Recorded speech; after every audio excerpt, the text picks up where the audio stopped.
యేసుక్రీస్తు చనిపోయిన తర్వాత జరిగిన కొన్ని సంఘటనలు మనం చూడబోతున్నాం. ఫస్ట్, యేసుక్రీస్తు చనిపోయినప్పుడు శిష్యుల పరిస్థితి ఏంటి? వాళ్ళు ఎలా ఉన్నారు అంటే, వాళ్ళు ప్రభువుకు దూరంగా ఉన్నారు, పారిపోయారు, భయంతో ఉన్నారు. స్త్రీలు మాత్రమే దగ్గరుండి సమాధి చేశారు. అయితే ఆ తరువాత ప్రభు చనిపోయి తిరిగి లేచి శిష్యులందరికి కూడా కనపడ్డాడు. అందరికీ కనపడి అందరినీ బలపరిచాడు. బలహీనంగా ఉన్న వారిని బలపరిచాడు, స్థిరపరిచాడు. యేసుక్రీస్తు చనిపోయి తిరిగి లేచిన తర్వాత 40 రోజులు, ఎన్ని రోజులు? 40 రోజులు శిష్యులతోనే ఉన్నాడు. వాళ్ళతోనే ఉండి వాళ్ళతోనే టైం స్పెండ్ చేసి అనేకమైన విషయాలు శిష్యులకు చెప్పడం మనం చూస్తాం. యేసు ప్రభు చనిపోయిన తర్వాత శిష్యులకి చాలాసార్లు ప్రత్యక్షమయ్యాడు. ఎన్ని రోజులు ఉన్నాడు చనిపోయి తిరిగి లేచిన తర్వాత శిష్యులతో? 40 రోజులు వాళ్ళతోనే ఉన్నాడు. 40 రోజులు వాళ్ళతోనే ఉండి అనేక విధాలుగా, ఒక ఆయన అంటాడు అమ్మో భూతం అంటాడు, ఒక ఆయన అంటాడు ఏది మీకు కనపడ్డా, నాకు కూడా కనపడితే కానీ నేను నమ్మను అంటాడు. మరి ఆయన ఏనైతే మరి చేతికి సిలువేసినప్పుడు చేతుల్లో మేకులు, కాళ్ళకి శీలలు గుచ్చారు కదా, అవి చూస్తే కానీ నేను నమ్మను అంటాడు. ఇలా అనేక డౌట్స్ వాళ్ళలో ఉన్నాయి. వాళ్ళందరి డౌట్స్ అన్నీ క్లియర్ చేశాడు. అనేక విషయాలు వాళ్ళకి చెప్పాడు. చెప్పిన తర్వాత ఇంకో మాట చెప్పాడు. అది చూద్దాం. లూకాసు వార్త చివరి అధ్యాయము 49వ వచనం చదివి అపోస్తుల కార్యంలోకి వెళ్తాం మరలా. సో లూకాసు వార్త 24వ అధ్యాయము 49వ వచనాన్ని ఒకసారి మనం చదువుకుందాం. వాళ్ళకి ఏం చెప్పారు అని అంటే, ఇదిగో నా తండ్రి వాగ్దానము చేసినది మీ మీదకి పంపుచున్నాను, మీరు పైనుండి శక్తి పొందు వరకు పట్టణంలో నిలిచియుండుడని వారితో చెప్పెను. వెళ్ళేటప్పుడు యేసుప్రభు ఏం చెప్పారు? ఇక నేను పైకి వెళ్ళిపోతున్నాను, మీరు వెళ్ళి అందరికి సువార్త చెప్పండి అని చెప్పలా. మీరు శక్తిని పొందుకోవాలి. ఏం పొందుకోవాలి? శక్తిని పొందుకోవాలి. ఈ శక్తి ఎక్కడి నుండి వస్తుంది? డబ్బులు ఉంటే శక్తి వస్తుందని, ఆస్తి ఎక్కువ ఉంటే శక్తి వస్తుందని, బంధువులు బలగం ఎక్కువ మంది ఉంటే శక్తి ఎక్కువ ఉన్నట్టని, ఇంకా లోకంలో అనేకమైన వాటిని బట్టి మనకు శక్తో బలమో వస్తుందని మనం నమ్ముతారు సహజంగా. కానీ ఈ శక్తి ఆ శక్తి కాదు, దైవశక్తి. ఇది ఎక్కడి నుండి వస్తుంది? ఎక్కడ దొరుకుద్ది? ఏదన్నా కొట్లో దొరుకుద్దా? పైనుండి వచ్చేటువంటి శక్తి. ఈ శక్తి మనకి అవసరం. మరి ఈ శక్తి ఎక్కడి నుండి వస్తుంది? పైనుండి వస్తుంది. పైనుండి రావాలంటే ఎవరిని అడగాలి? పైనుండి రావాలి అంటే దానికి అర్థ అయినటువంటి దేవుణ్ణి అడగాలి. కాబట్టి మీరు శక్తి పొందే వరకు పట్టణంలోనే ఉండండి అని చెప్పాడు. అని చెప్పి బేతనియా దాకా తీసుకెళ్ళి అక్కడ ఆయన ఆరోహణం అయిపోయాడు. ఆరోహణం అయిన తర్వాత వెళ్ళేటప్పుడు ఏం చేస్తూ ఉన్నారు అని అంటే, వాళ్ళు అలానే తేల్చి వస్తున్నారు. మేఘం ఒకటి వచ్చింది. ఆ మేఘంలో యేసు ప్రభు అలా పరలోకానికి వెళ్ళిపోయారు. అపోస్తుల కార్యంలో 1వ అధ్యాయంలోనికి వచ్చినట్లయితే ఇప్పుడు అక్కడ మనకు కనిపిస్తుంది ఈ విషయాలన్నీ. 9వ వచనంలో ఈ మాటలన్నీ చెప్పి ఆయన మేఘంలో అలా ఒక మేఘం ఆయన తీసుకువెళ్ళిపోయింది. యేసు ప్రభు ఎలా వెళ్ళాడో మరలా తిరిగి అలానే రానున్నాడు అని దేవదూత అక్కడ వాళ్ళకి చెప్పడం మనం చూస్తాం. అది అయిపోయిన తర్వాత వాళ్ళందరూ ఏం చేశారు? 13వ వచనంలో అంటే, వారి పట్టణంలో ప్రవేశించి తాము బస చేయుచుండిన మేడగదిలోనికి ఎక్కిపోయేది. మేడగదిలో ఆల్రెడీ అప్పటికే ప్రభు రాత్రి భోజనం జరిగింది కదా ఒక మేడగదిలో. అలాగే ఇక్కడ ఇంకో మేడగది ఉంది. ఈ మేడగదిలో వీళ్ళందరూ కలిసి ఏం చేస్తున్నారు అంటే, ఎక్కడ అంటే యెరూషలేము పట్టణంలోని ఇదంతా. ఆయన ఆరోహణమైందేమో కొంచెం పట్టణానికి ఊరి చివర ఒక కొండ మీద. అయితే వీళ్ళందరూ కలిసి మేడగదిలోకి వెళ్ళారు. వీళ్ళు ఎంతమంది ఉన్నారా అంటే, దాదాపు వీళ్ళు ఇంచుమించు 15వ వచనంలో 120 మంది ఉన్నారు అని బైబిల్ చెప్తుంది. ఎంతమంది ఉన్నారు? 120 మంది కలిసి ఒకే చోట ఏం చేస్తున్నారంటే ప్రార్థన చేస్తున్నారు. 14వ వచనంలో వీరందరూ వీరితో కూడా కొందరు స్త్రీలను ఏస్తలి అయిన మరియయు ఆయన సహోదరులు అంటే యేసు ప్రభు సొంత తమ్ముళ్ళు వీళ్ళందరూ ఏక మనసుతో ఎడతెగక ప్రార్థన చేయుచుండేరి. పిల్లరా, ఏక మనసుతో ఎడతెగక ప్రార్థన చేస్తున్నారు. 120 మంది ఒకే చోట ఒకే మనసుతో ఒకే విషయం మీద ప్రార్థన చేస్తున్నారు. 2-3 ఎక్కడ నా నామమును కూడి ఏకీభవిస్తారో వారి మధ్యలో ఉంటానని ప్రభు చెప్పాడు. అయితే ఇక్కడ ఎంతమంది ఉన్నారు? 120 మంది కూర్చొని ప్రార్థన చేస్తున్నారు. వీళ్ళ ప్రార్థన దేనికోసం? పరిశుద్ధాత్మ కోసం, లేదా పైన నుండి వచ్చే శక్తి కోసం వీళ్ళు ప్రార్థనలో కనిపెడుతూ ఉన్నారు. మనం ప్రార్థన చేస్తాం. మనం కూడా మన ప్రార్థన చేసేటప్పుడు ఒకసారి మన ప్రార్థన మనం రికార్డ్ చేసుకొని తర్వాత మరలా విన్నాం అనుకో, మనం చేసే ప్రార్థనలో ఎక్కువ విషయాలు దేని నిమిత్తమై ఉంటాయి? దైవికమైనవా, ఈ లోక సంబంధమైనవా అనే 2 కేటగిరీలుగా డివైడ్ చేస్తే మనం ఎక్కువ ఏమడుగుతాం దేవుణ్ణి? అసలు ప్రార్థన అనగానే ప్రభువా స్కూల్ రాపకలు తోడుగా ఉండయ్యా, మంచి మార్కులు ఇయ్యా, ఎగ్జామ్ బాగా రాయాలయ్యా, ఇవన్నీ చేయాలి, ఖచ్చితంగా చేయాలి. వీటన్నిటితో పాటుగా ఆత్మ సంబంధమైన విషయాల కోసం ఎక్కువగా మనం ప్రార్థించాలి. రక్షణ లేనివారు, విశ్వాసం లేనివారు, విశ్వాసులు కానివారు ఈ లోక సంబంధమైన వాటి కొరకు ఎక్కువ అడుగుతారు. అడగడం తప్పేం కాదు.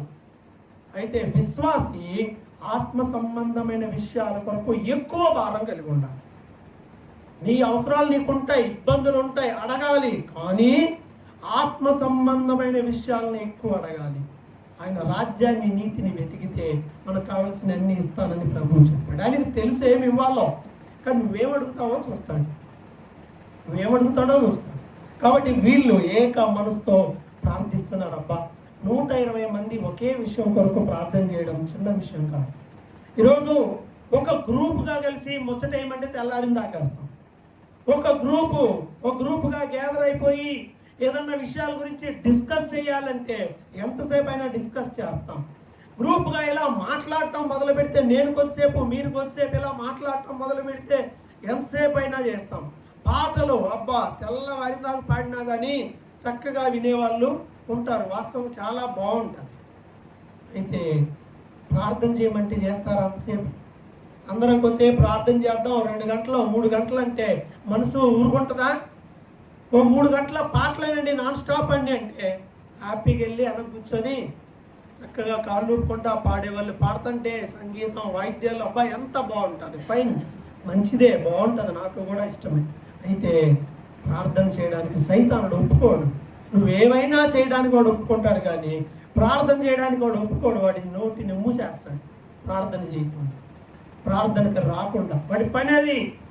కాబట్టి ప్రియులారా, మనం ప్రార్థించే వారిగా ఉండాలి. ప్రార్థన లేని క్రైస్తవుడు శక్తి లేని క్రైస్తవుడు.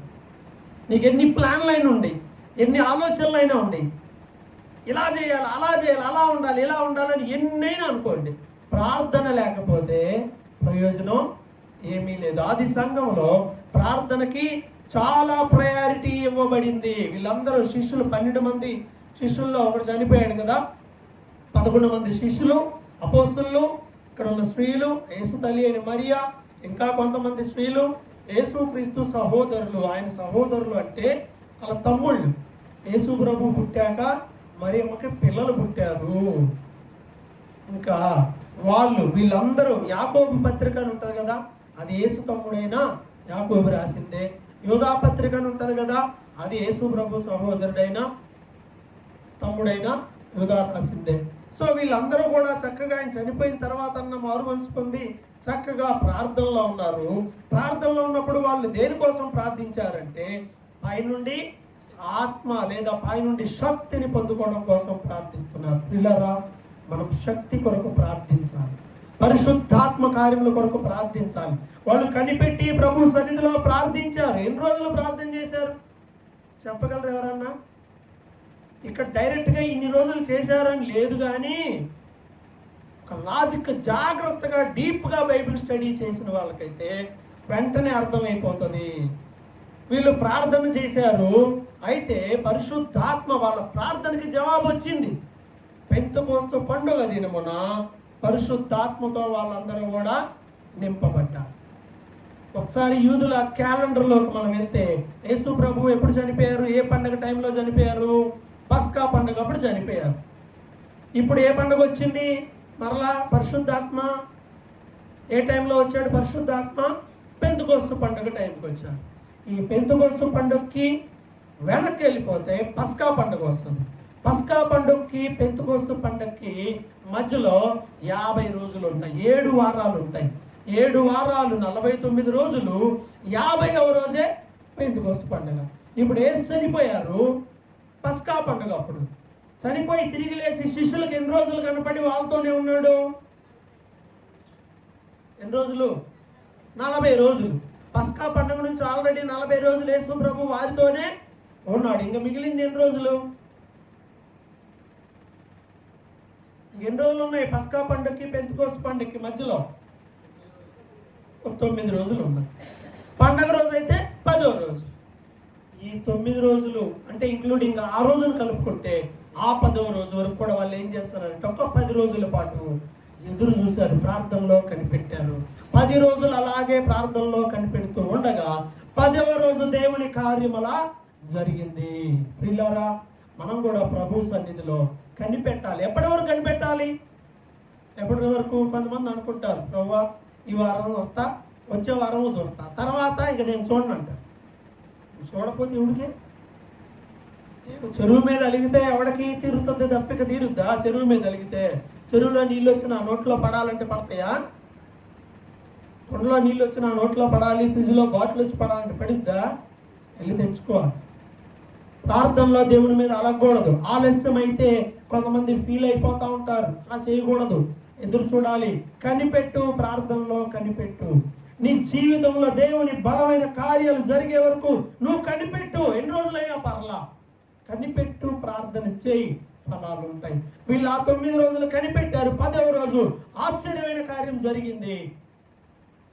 ప్రియమైన వారలారా, మనం కూడా నేర్చుకోవాల్సిన పాఠం ఏంటంటే ప్రభు సన్నిధిలో మనం దేవుని కార్యముల కొరకు కనిపెట్టాలి. ఈ మేడగదిలో ఐక్యముగా వీళ్ళందరూ ప్రార్థన చేశారు, ఐక్యంగా ప్రార్థన చేశారు. ఈ మేడగదిలో లేదా మిద్దె మీద చేసిన ప్రార్థనలన్నీ బైబిల్లో ఒకసారి చూస్తే పాత నిబంధన గ్రంథంలో ఆ పైకెక్కి ప్రార్థన చేశాడు ఒక ఆయన పైకెక్కి కిటికీలు తీసి యెరూషలేము మందిరం వైపు ప్రార్థన చేశాడు ఆయన. దానియేలు గొప్ప ప్రార్థన, సింహాల నోళ్ళు మూయపట్టాయి. కొత్త నిబంధనలో ఇక్కడ వీళ్ళు మేడగదిలో ప్రార్థన చేశారు, పరిశుద్ధాత్మ కుమ్మరింపు.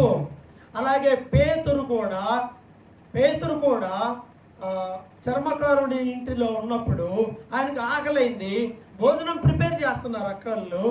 ఈలోపు పైకి ఎక్కాడు, ఇంటి మీదకి ఎక్కి ప్రార్థన చేస్తున్నాడు. ఆ పై గదిలో ప్రార్థిస్తుండగా అన్యజనులకు సువార్త ప్రకటించడానికి దర్శనము దేవుడు ఆయనకి ఇచ్చాడు.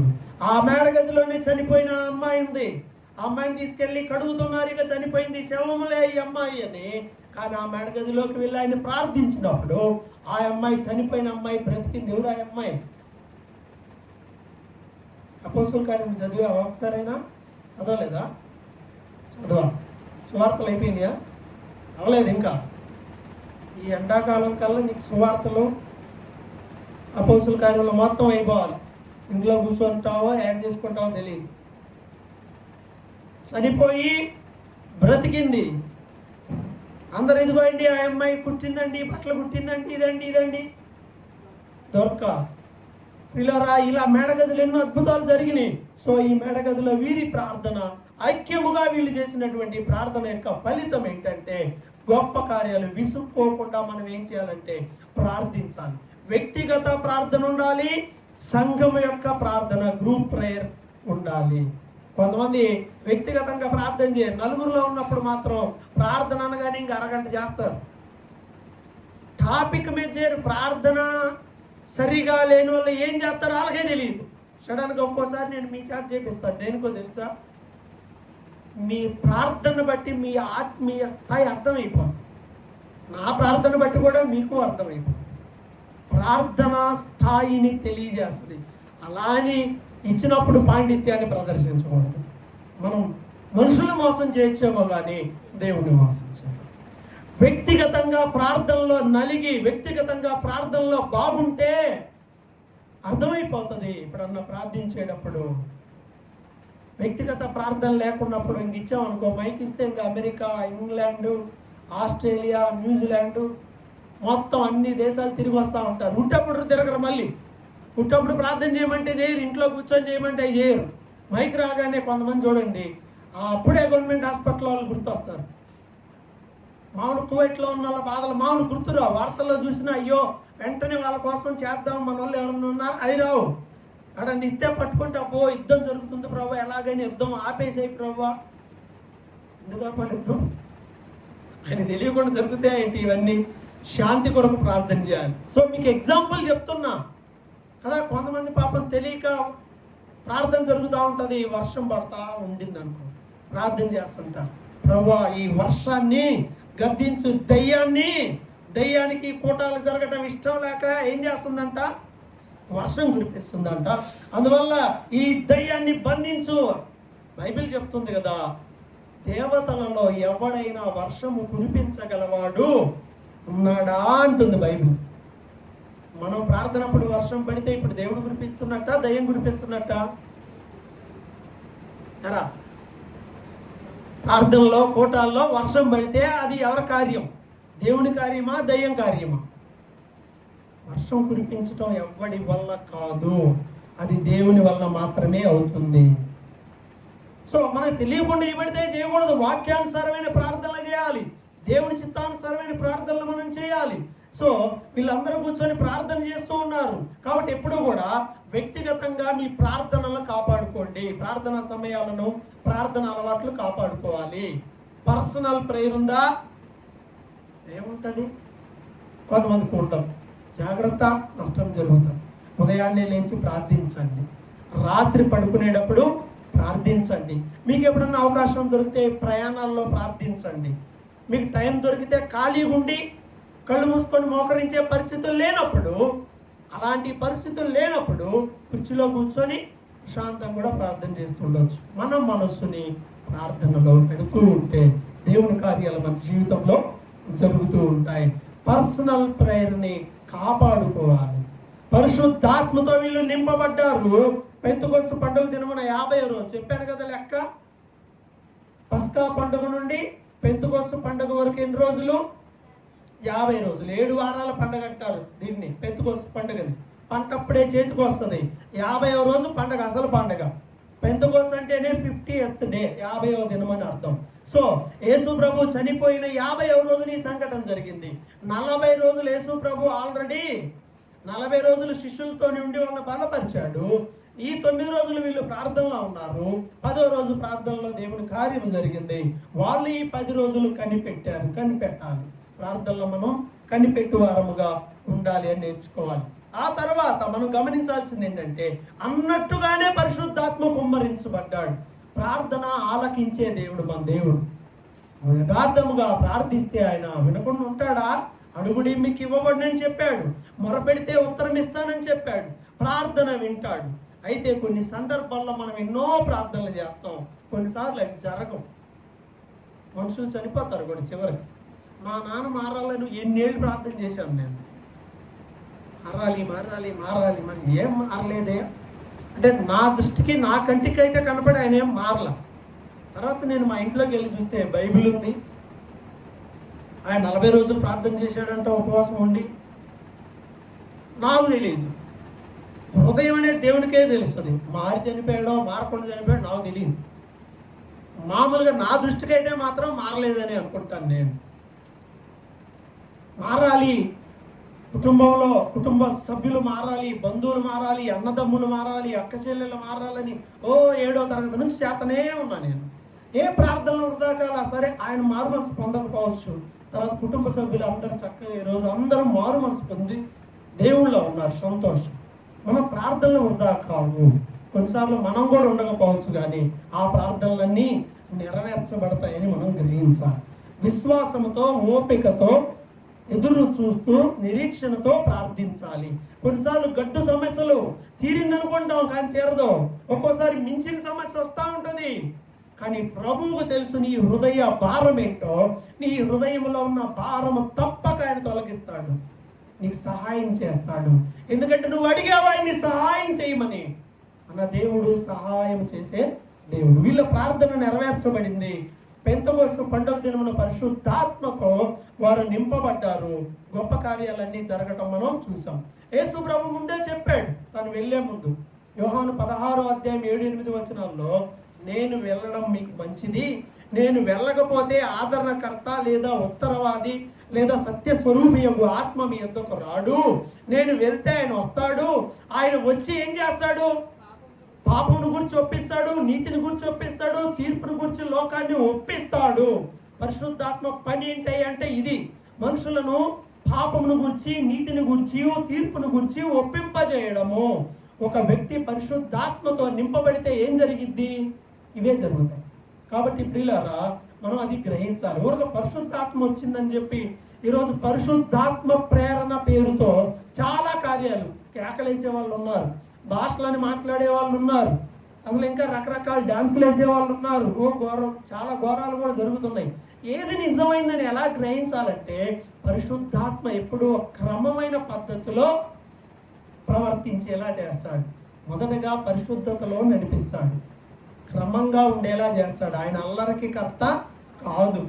అలాగే మనం చూస్తే వీళ్ళు ఇలా ఆత్మను పొందుకున్న తరువాత దేవుని కార్యాలను వాళ్ళు చూశారు.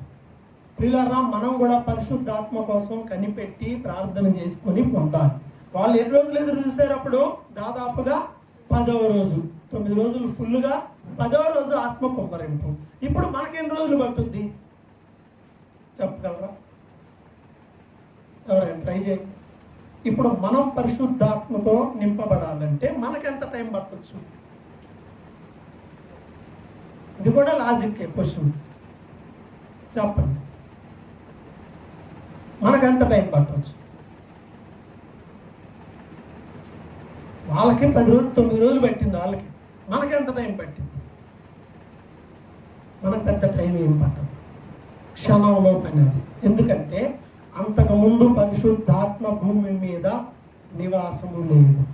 ఎప్పుడన్నా వచ్చి ఆత్మతో నింపబడటం తప్ప స్థిరంగా పరిశుద్ధాత్మ లోకంలో లేడు.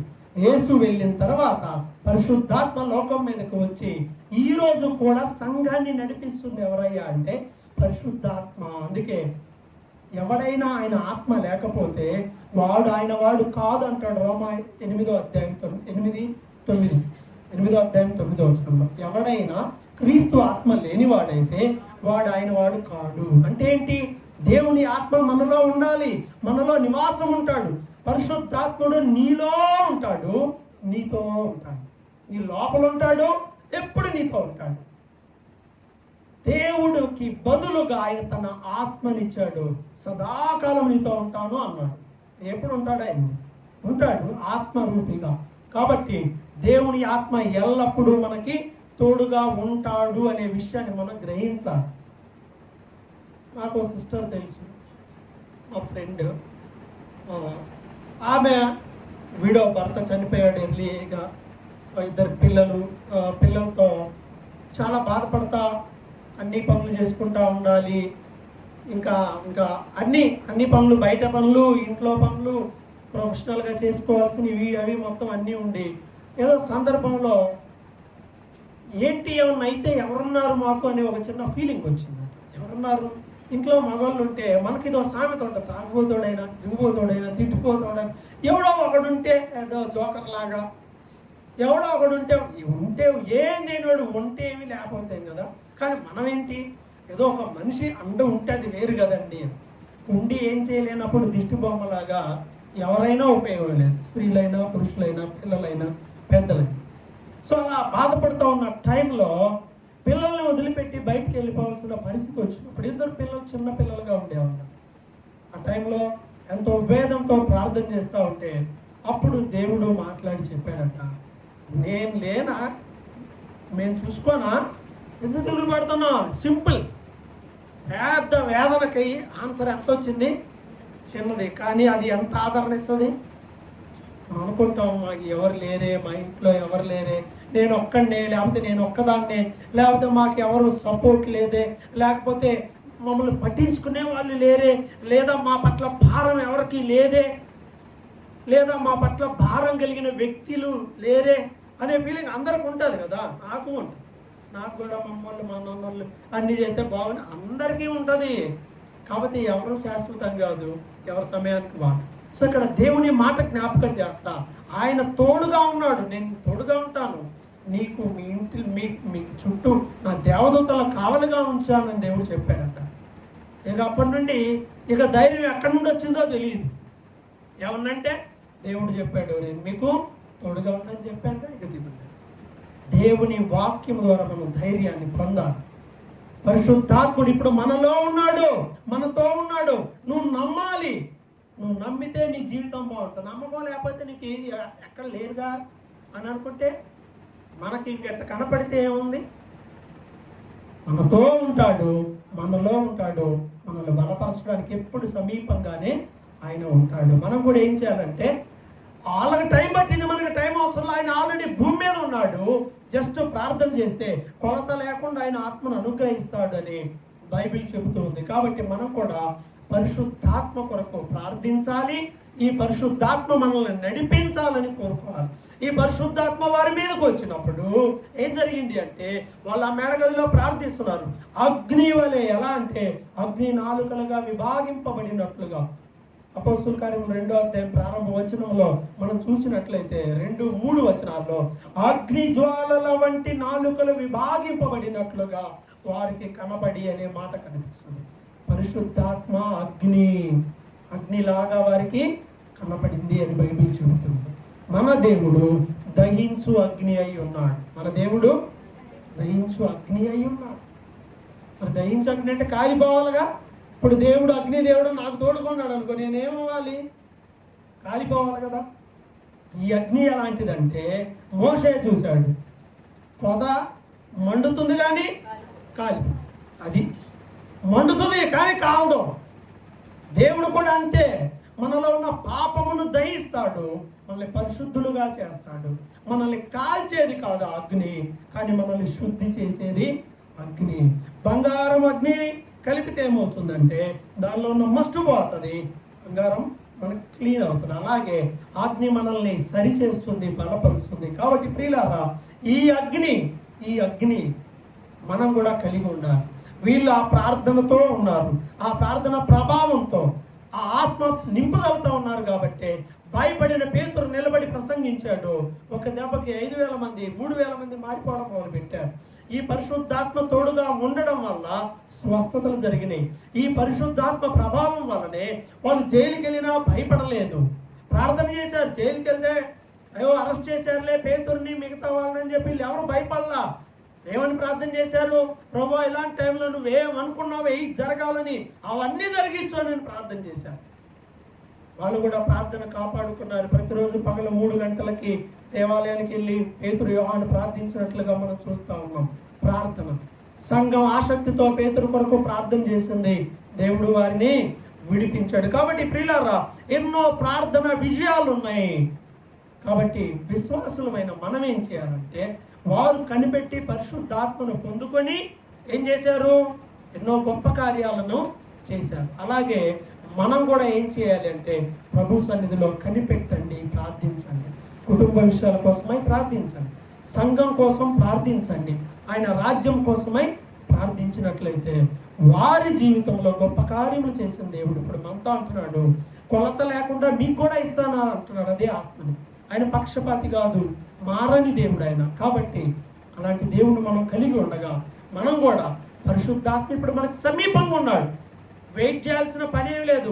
నువ్వు హృదయం అంతటితో మోకరించి, ప్రభువా నా పాపములు క్షమించి, అవిధేయతలను క్షమించి, అవిశ్వాసను సరిచేసి, అయోగ్యతలను క్షమించి, నాలో ఉండు, నాతో ఉండు, నన్ను నింపు, నన్ను నడిపించు అన్నాడు. మనం ప్రార్థిస్తాంగా, దేవుని జీవాత్మ నా మీదకి రమ్మని. ఆయన జీవ ఆత్మ, పరిశుద్ధాత్మ మన మీదకు వస్తాడు, విరుస్తాడు మనల్ని. ఎక్కడెక్కడ వంగమో అక్కడ మనల్ని వంచుతాడు, మనల్ని తప్పుడు మార్గంలోకి వెళ్లకుండా మరల్చుతాడు, మనల్ని తన ఆత్మతో నింపుతాడు. కాబట్టి ఈ పరిశుద్ధాత్మను మనం కూడా పొందుకోవాలి. ప్రికాషన్స్, జాగ్రత్త ఏంటంటే వ్యక్తిగత ప్రార్థన ఉండాలి, సంఘ ప్రార్థన ఉండాలి. రెండింటిని బ్యాలెన్స్గా చేసుకుంటూ వెళ్తే సంఘ చరిత్రలో దేవుడు నీ ద్వారా గొప్ప కార్యాలు చేస్తాడు. అలాంటి గొప్ప కార్యములు జరిగించడం కోసం మనందరం కూడా ప్రార్థన చేయవలసిన వారు.